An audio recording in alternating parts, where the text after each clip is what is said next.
Okay. Well, good morning, everyone. Today we're going to have a meditation which is dealing with four important matters in the 14th chapter that we've been studying.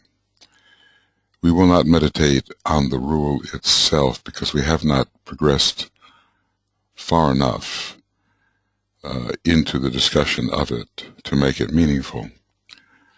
But we do have four statements or injunctions or pieces of advice from the Tibetan concerning how to become an adept. He offers us some very simple instructions, and I believe that many of you are aware of them, but maybe we need to actually take the time out to ponder on them in relation to our life. And so we'll come to this point where we will take the four injunctions into meditation and see how we are doing with them. We'll see whether we are fulfilling them, how we could fulfill them better. It's of the utmost practicality. And of course, that's the beauty of this book on white magic. It's a great contrast in a way from Cosmic Fire because it's meant to be immediately and practically applied in the life of the aspirant, whereas Cosmic Fire is written, we are told, for the initiate consciousness, and so our penetration into it, while significant, cannot be thorough. Okay, then we will just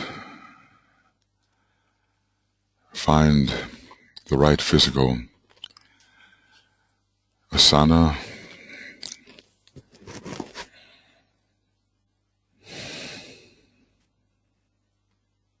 and following the breath, we will bring quiet to our vehicles.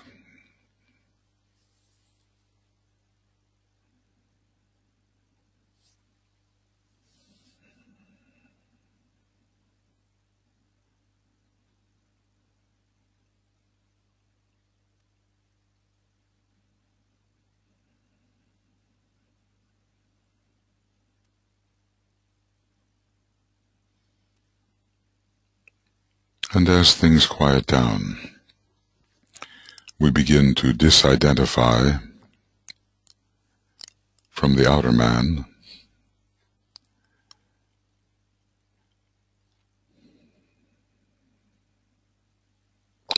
and we find the observer within us, or the state of observation, realizing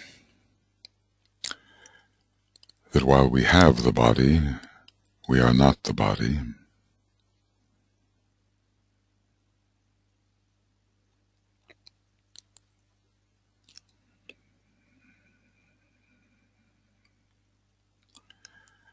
And while we have the sentient feeling states of the astral body, we are not these states.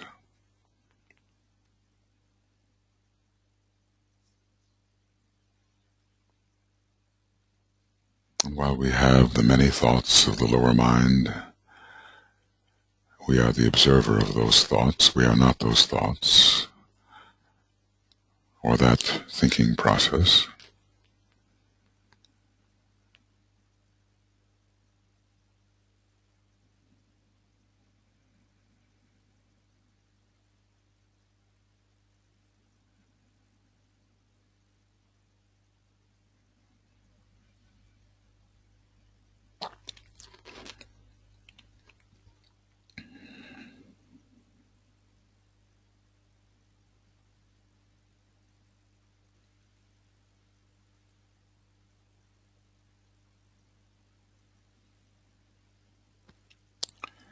We are simply a point of awareness,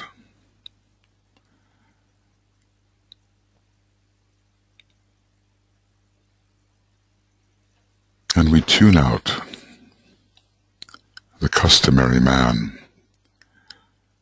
and tune in another dimension, and we as the observer find ourselves in the midst of this new dimension which is always present.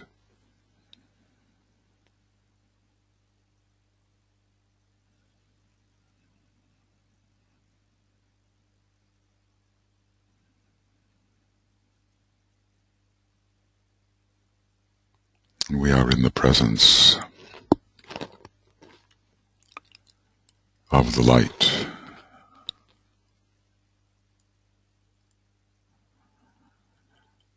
and the magnetic coherence of the soul,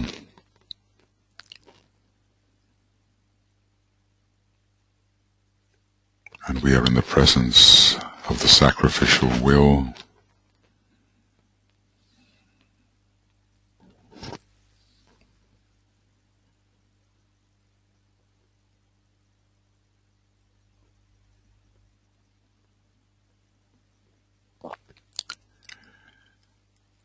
this is our inner world, as if on the plane of higher mind, and we are together, wherever we may be geographically, here in this room and in many places of the world, we are together.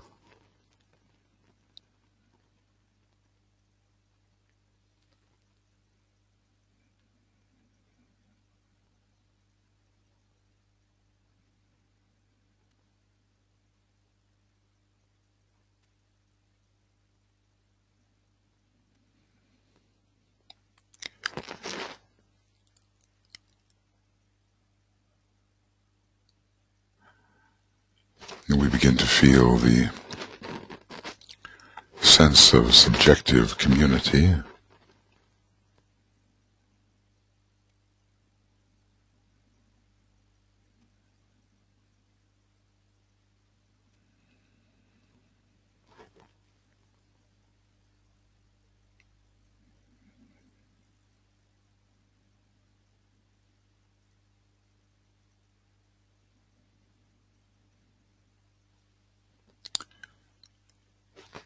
the truth of the fact that really there is no my soul or thy soul, but only the soul. We reach out imaginatively to include in soul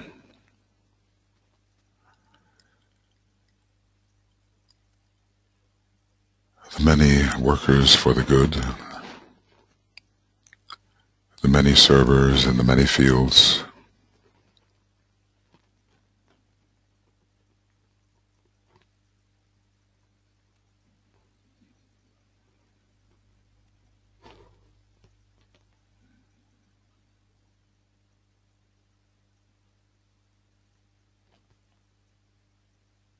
and somehow embrace in soul all of humanity, sensing the soul dimension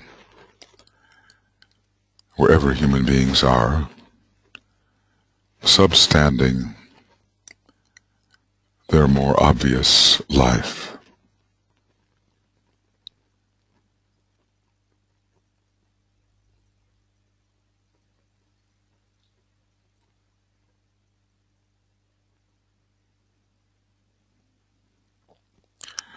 The presence is always present.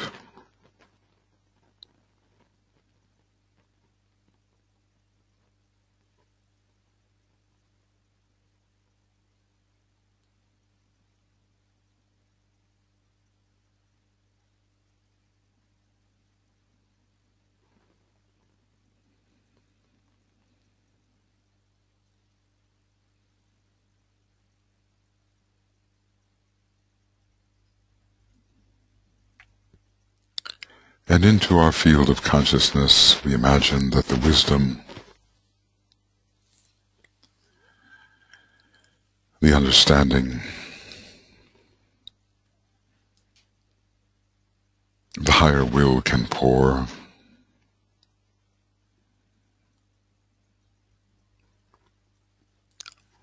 down the group Rainbow Bridge,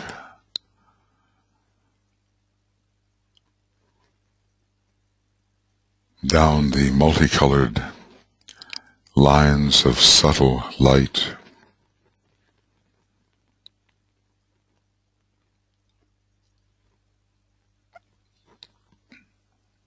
from the symbolic blue-white diamond, which we will imagine as the symbol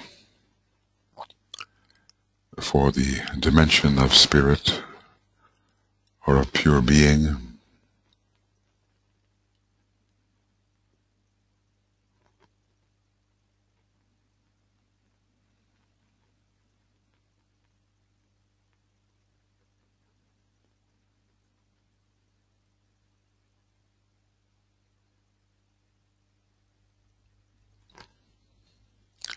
and as we ponder together in our individual consciousness and yet within the group field, we attune with the sources of illumination,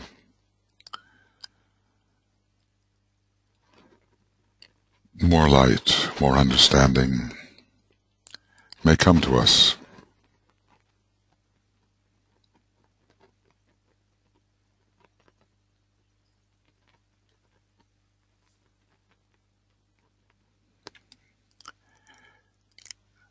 Aiding the quality of our discipleship,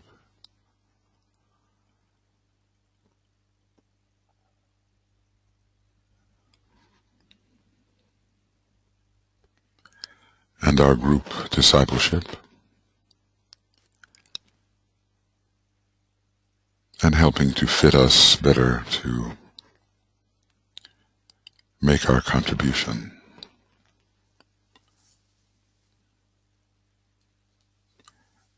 As it should be.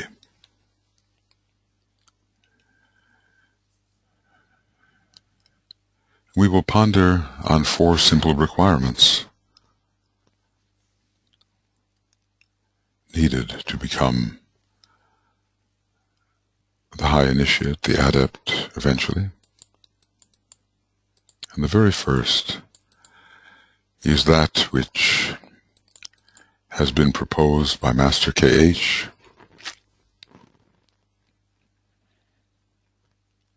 Enquire the way. Enquire the way.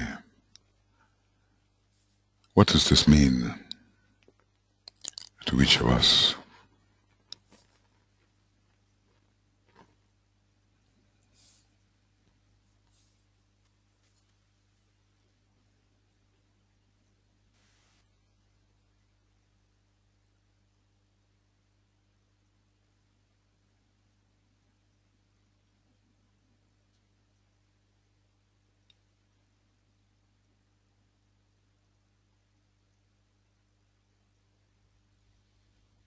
Enquire the way. How do we do that? How do you do that?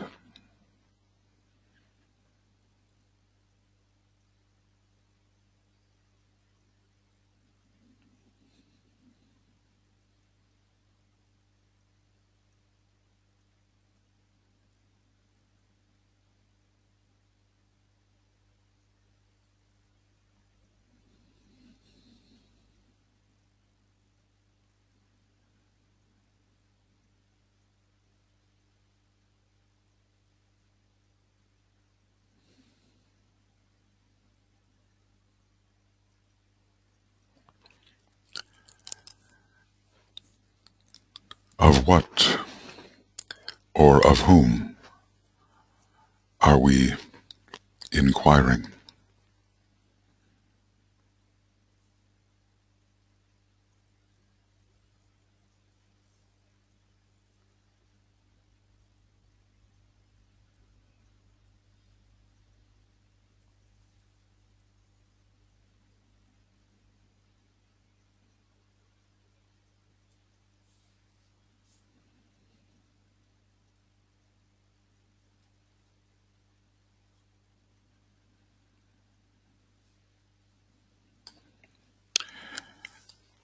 This is the first requirement. And how is it working for you? Are there examples of your success as you inquire the way? Think of your life and how it has worked for you. What is the success in this process?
But perhaps we are not as successful in this. It is not completely fulfilled yet. So how do we think we could improve in the fulfillment of this injunction? Inquire the way. Look at your life and try to imagine how you could improve the process so that it becomes fulfilled in your life. Inquire the way.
We have to learn to ask the right questions.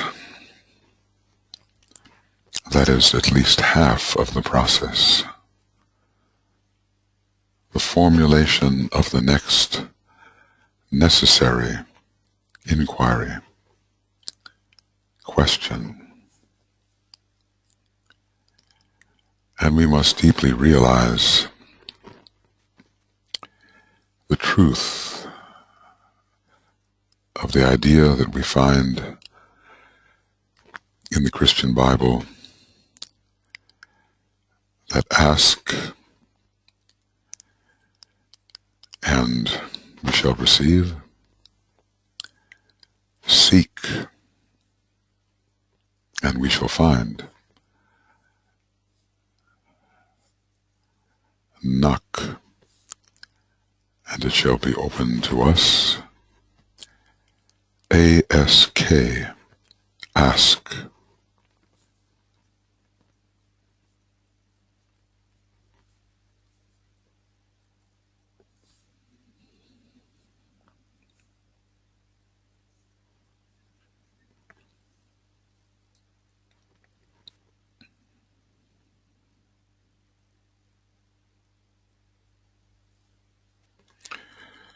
At this time, when the intuitive sign Sagittarius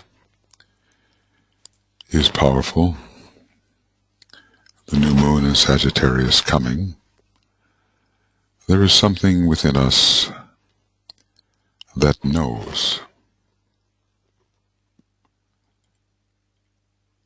and we have to inquire of it.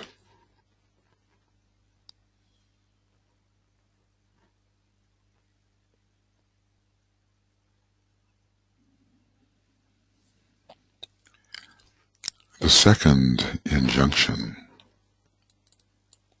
is obey the inward impulses of the soul. Obey the inward impulses of the soul. This is about occult obedience. So let us ponder what this really means to us. Obey the inward impulses of the soul.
And we wish to look at our lives and see how this process of registering and obeying the inward impulses of the soul, how it is going for us,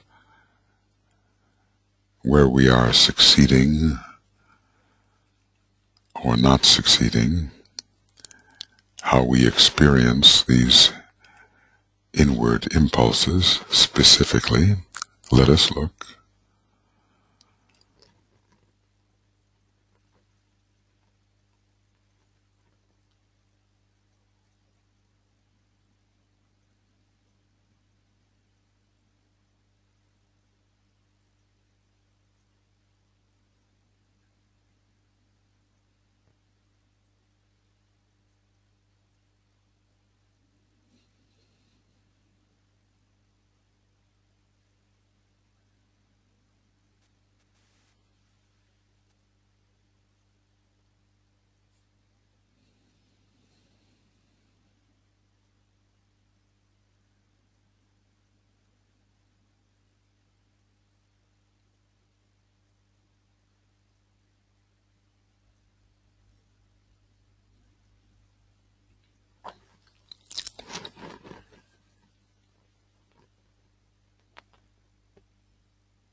When do we obey? When do we not obey? It is specific for each one of us.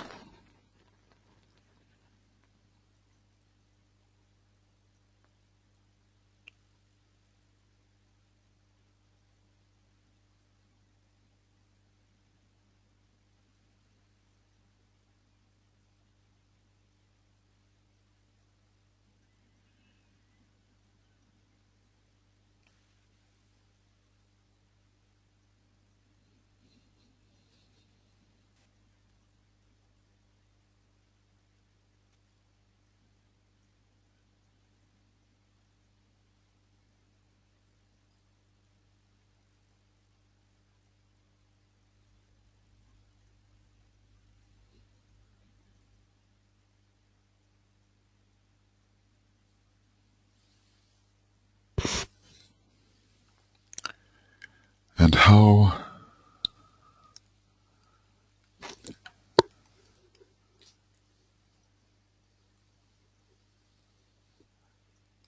how could we better?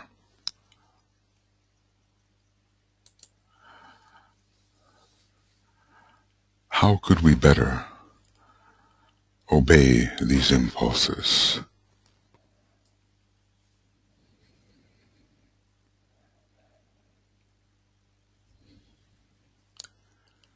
What would we have to do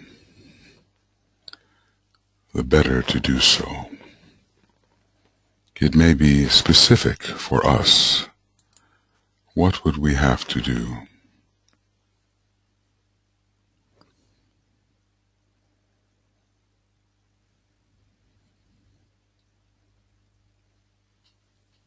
In our own life to ensure that the inner guide, the solar angel, our own developing egoic nature, is obeyed, rightly registered and obeyed. How to improve this situation?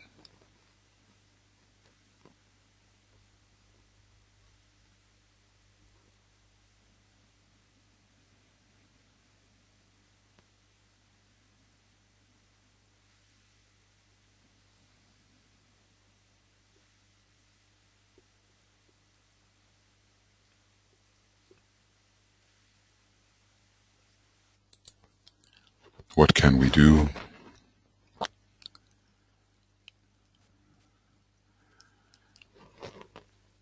Specifically,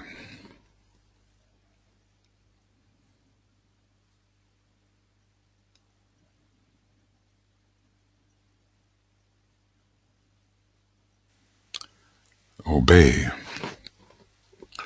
the inward impulses of the soul. This is an ongoing task. It leads eventually to adeptship, the Tibetan assures us.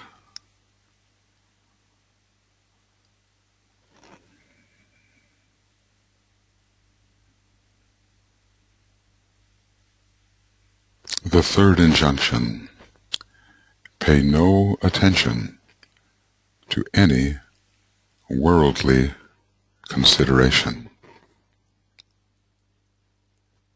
We have to interpret this properly. It does not mean we are to be impractical people. So what does it mean to each one of us?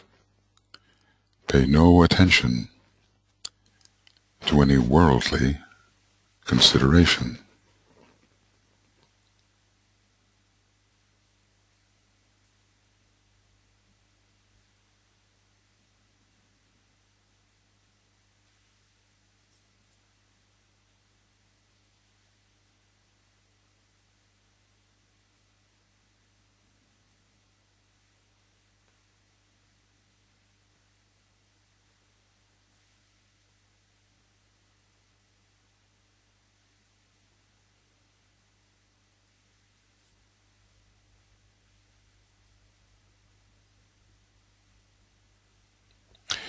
And what does this mean in a seventh ray age in which heaven and earth are to meet? What does this mean?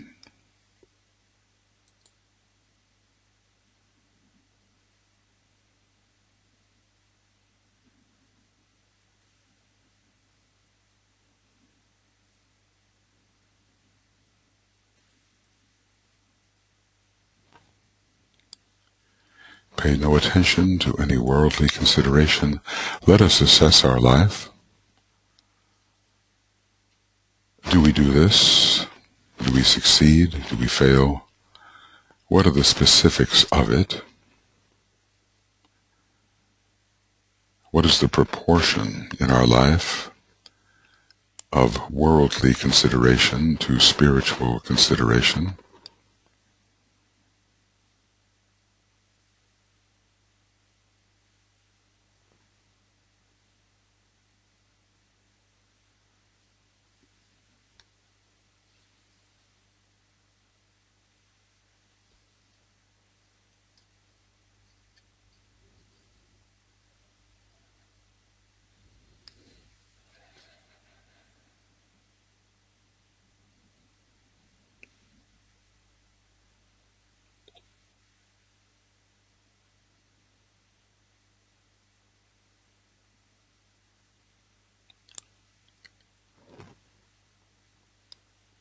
When decisions arise, what sense of values do we use? Worldly consideration that may be quoted by those whom humanity regards as knowledgeable and wise? Or do we choose for spiritual consideration?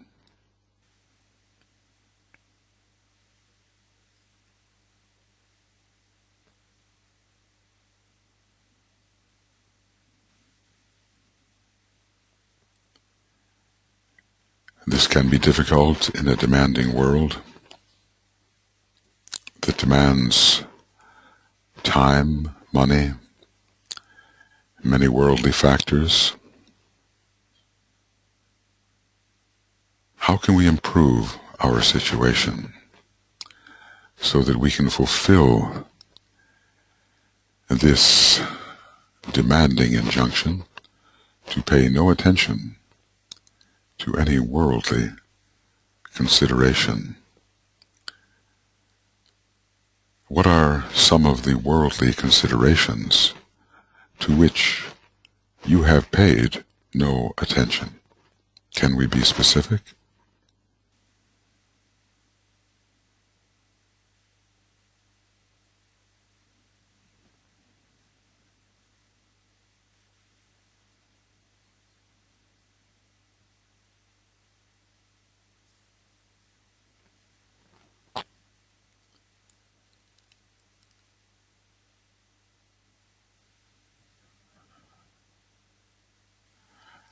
And what would be the quality of our discipleship? How would things change if we paid no attention to worldly considerations?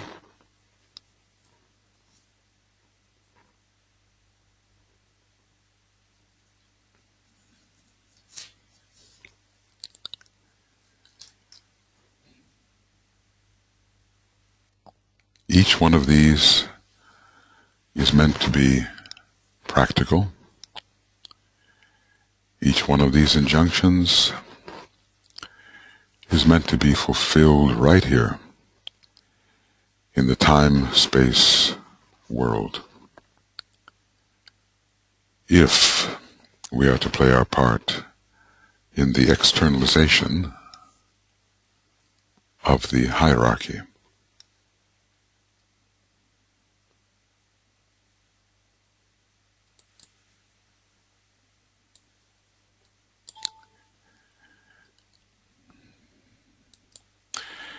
The last one is in a way the most important and the most practical,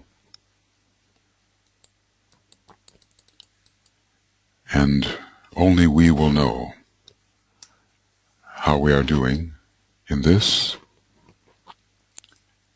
Live a life which is an example to others. Live a life which is an example to others. I think we all know what this means.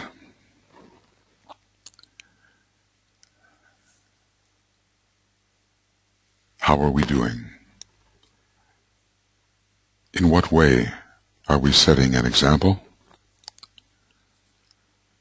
In what way are we not setting a good example?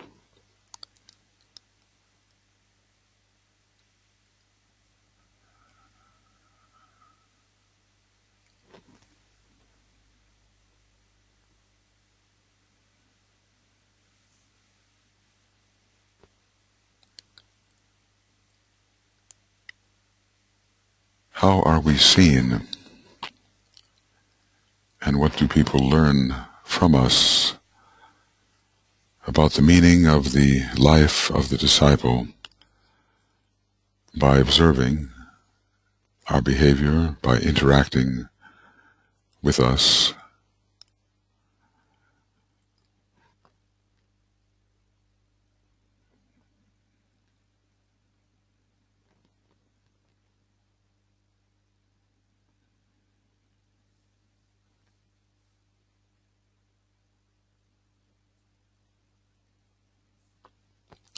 And of course, finally, how could we set a better example?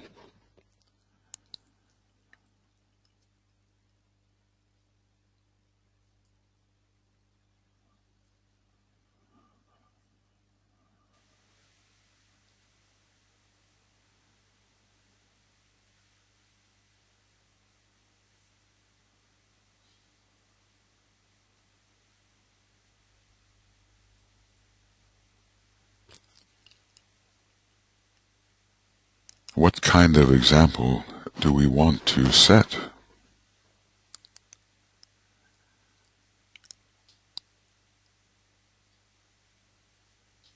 What would we have to do to somehow represent the spiritual life before the eyes of humanity in a better way?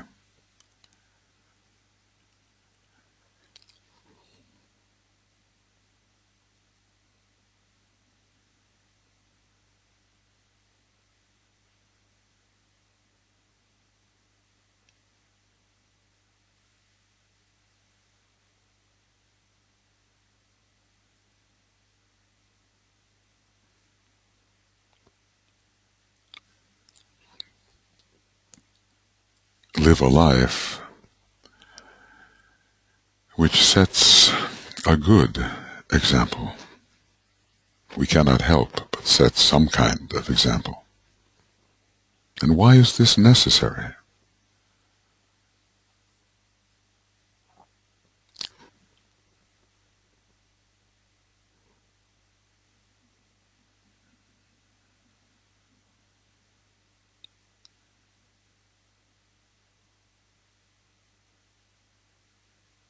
Why is this necessary?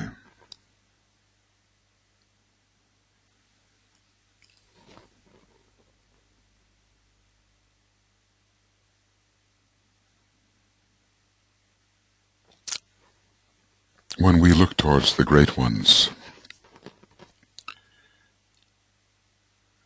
initiates in the world that we may identify, or we look to Master Moria, or Master Kuthumi, or Master DK, or any of the masters, or to the Buddha, to the Christ, what example have they left us? And what effect does it have upon us?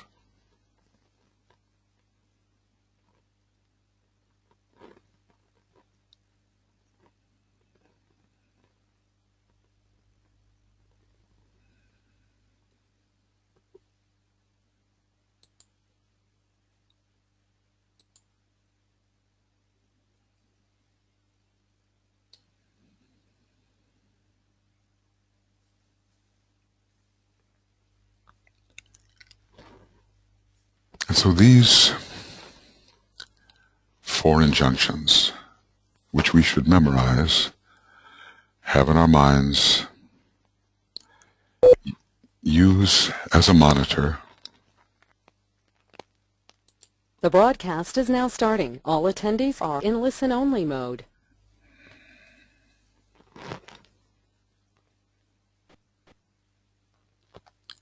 When we see these four examples, these four injunctions, inquire the way,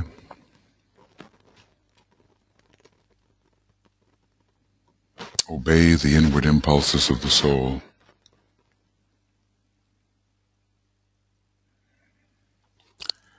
pay no attention to any worldly consideration, set an example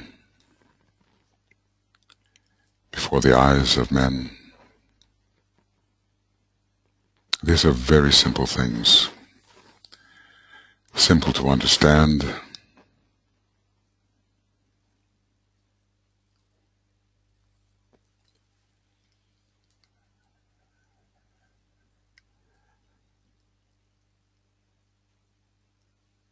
and it is up to us to measure ourselves against them and to carry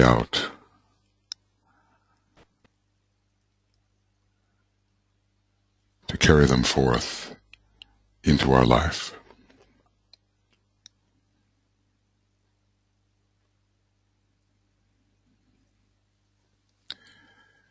And then if we do that, we will become practical disciples, and we will be led towards a condition of greater service, and we will perhaps understand why it is said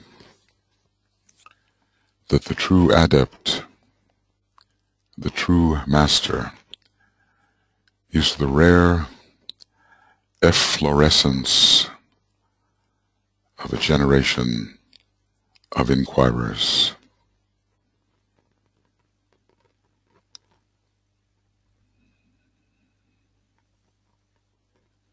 That one generation, an entire generation, may produce only one master.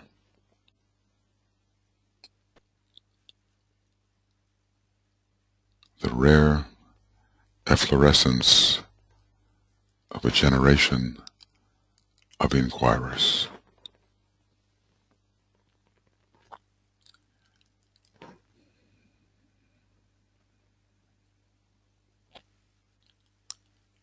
Very practical.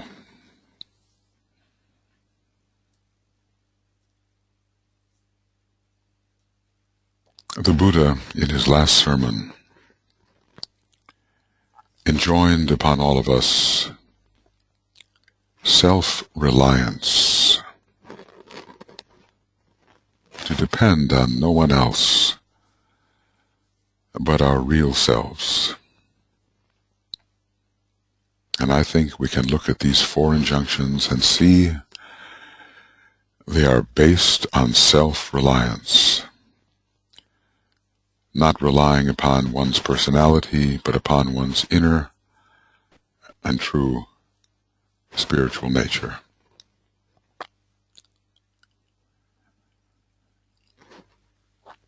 Inquire the way.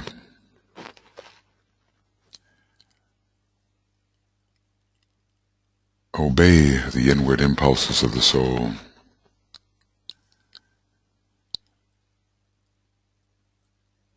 Pay no attention to any worldly consideration,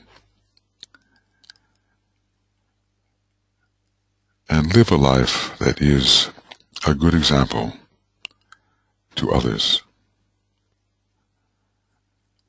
We have all failed in this, and we will one day, and may it be soon, succeed.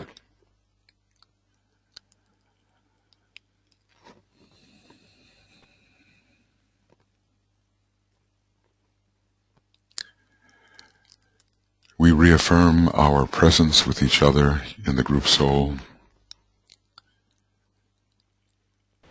as if we live together on the plane of soul, and from that state of group consciousness, we will together sound the great invocation, pausing between the verses for contemplation, and then the sacred word.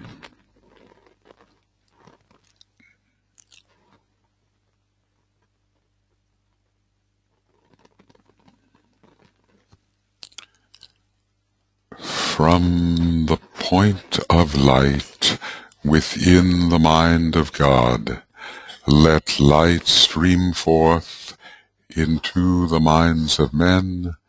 Let light descend on earth.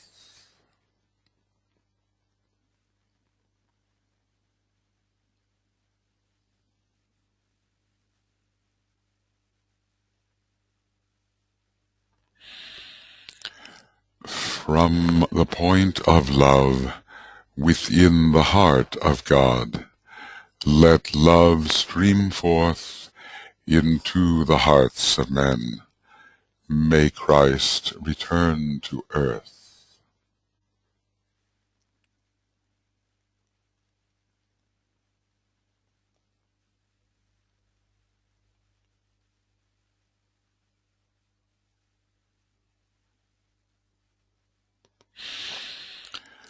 From the center where the will of God is known, let purpose guide the little wills of men, the purpose which the masters know and serve.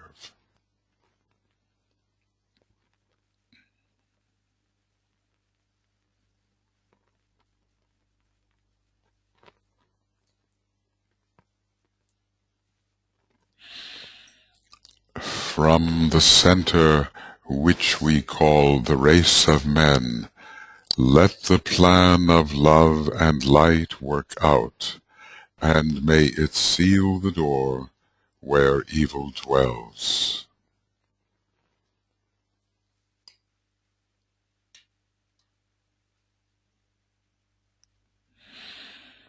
Let light and love and power restore the plan on earth.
Okay. Thank you, everyone.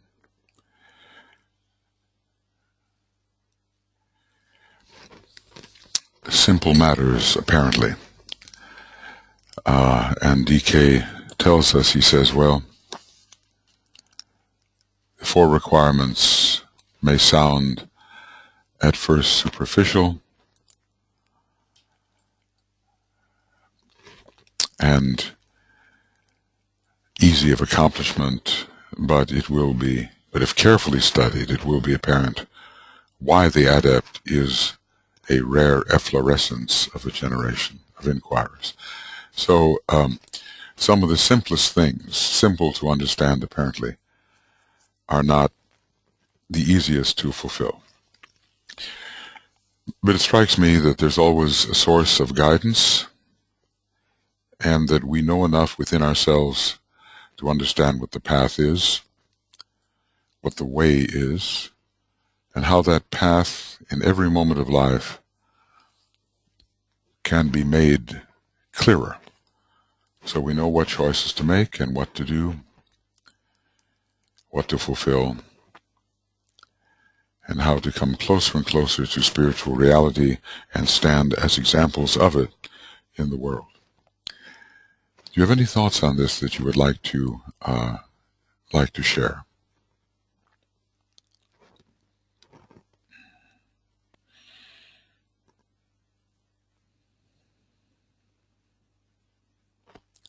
Inquire the way. Occult obedience. obey the inward impulses of the soul. Of course, we have to recognize how to recognize them. There's so many competing voices. What is the signature of an inner impulse of the soul? The so-called still small voice. How does it occur for you? How do you know when it is the soul that is speaking or just some other kind of prompting? Because there are a lot of voices that compete. Yeah. It's very clear. The real voice is clear. The words are few and very clear.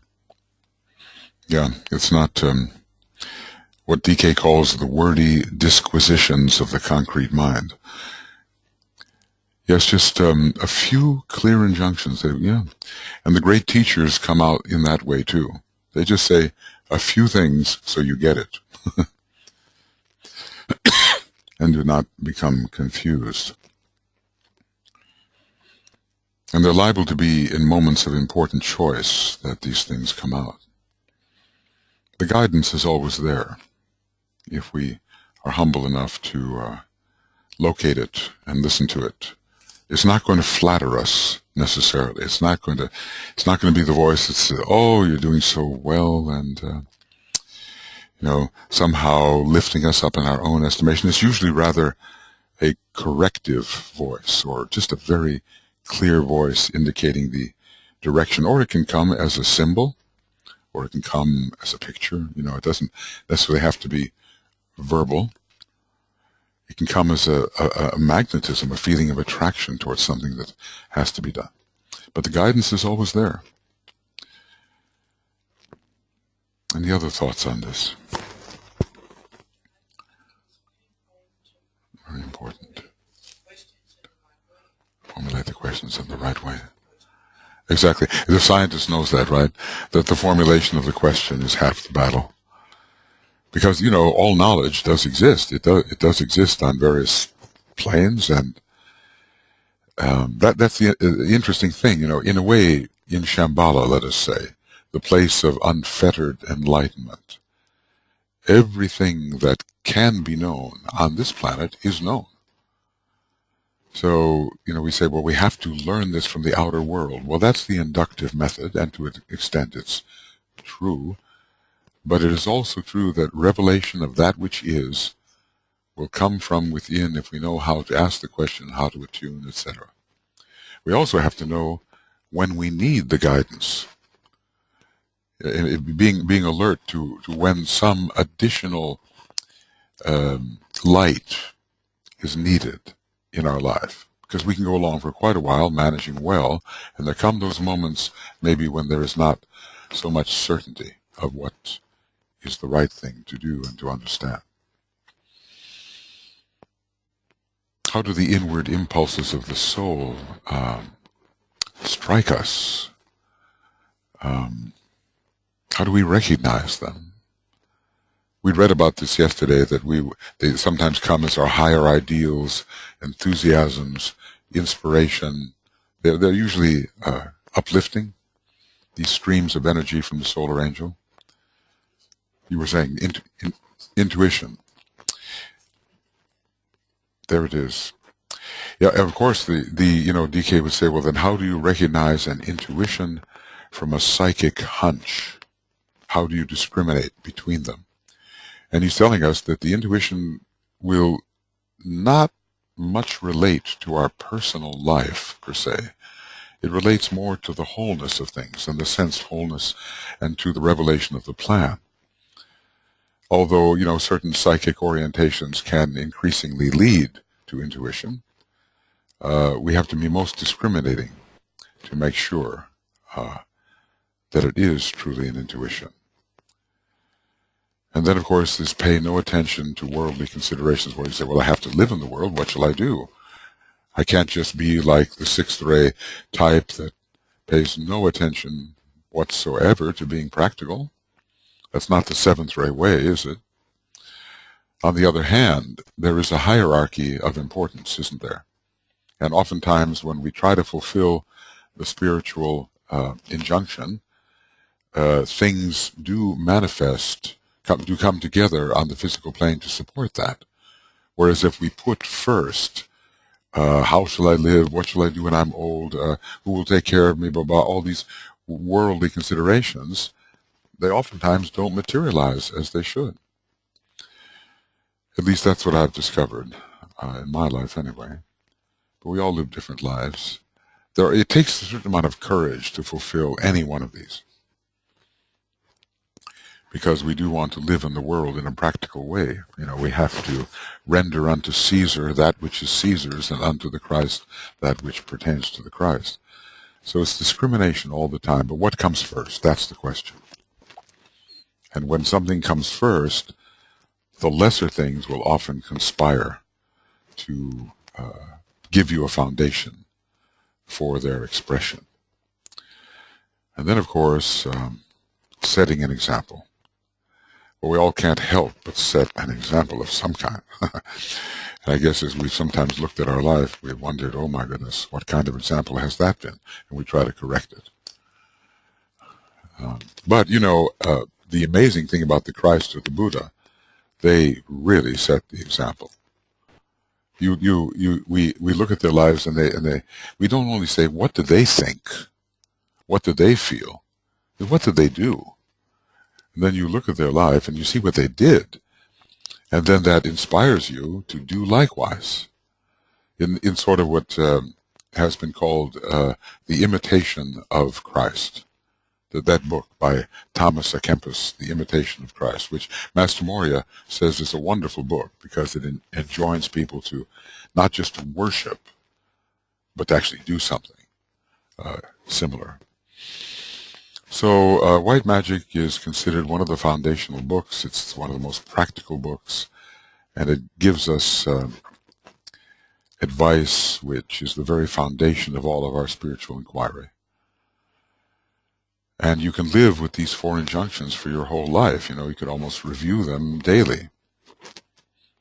Have I, you know, how is my inquiry going? Am I using Mercury? Am I penetrating into greater light? Am I asking the right questions?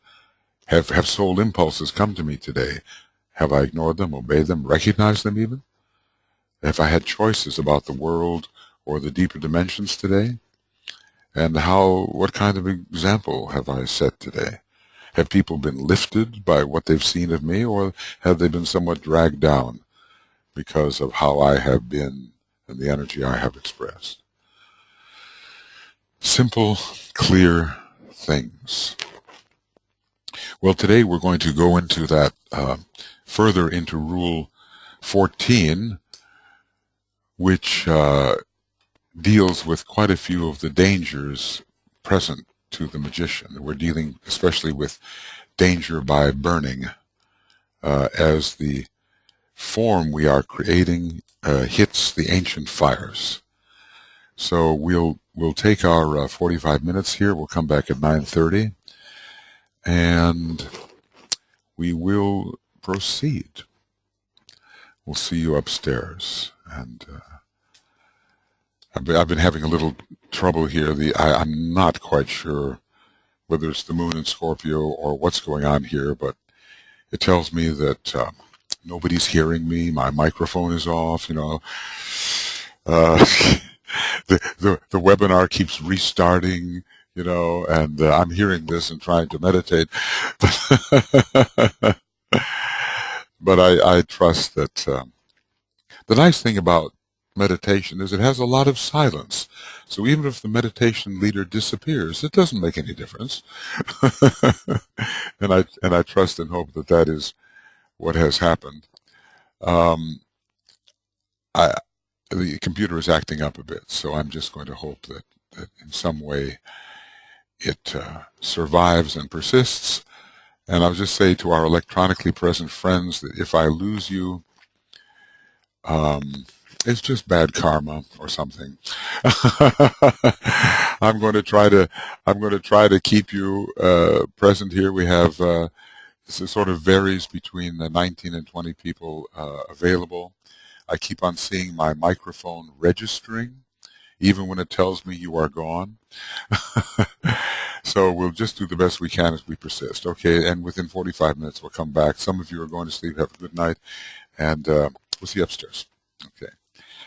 All right, friends, we'll do the best we can. We have Andrew with us and Anne Verity from New Zealand, Andrew from Melbourne, and Bio, Canada, and Carol, Australia, and Glenda from Mexico, and Heather, I haven't established yet where you're from, but I think it's from down under.